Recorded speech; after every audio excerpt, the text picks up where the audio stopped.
Steve Jobs, in addition to his larger than life marketing skills, was also a brilliant communicator.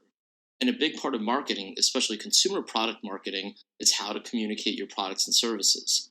When the original iPod was launched in 2001, there were already many MP3 players on the market that launched in the late 90s.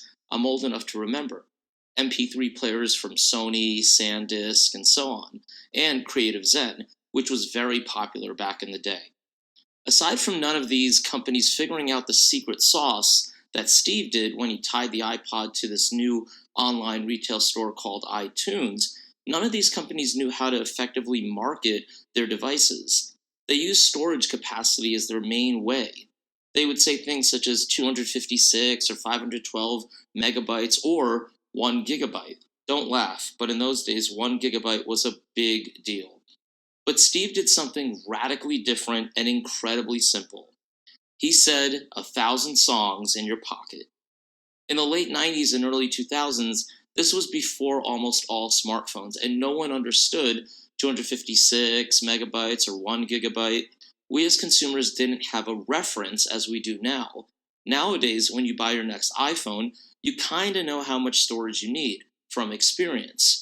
But in those days, there was no previous reference for consumers, and no one knew what these technical storage numbers truly meant. But everyone, then and now, knows what 1,000 songs in your pocket means. If you had a sweet little 90-year-old grandmother in 2001, she would know what that meant. "Oh, sonny boy, what do you have there?" "Oh, hey, Grandma, this is a new device where I can put 1,000 of my favorite songs in this one little box." "Oh, how wonderful."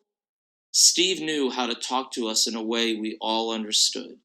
And that's something Tim Cook will never have even a basic understanding of, and something that Apple will never have again.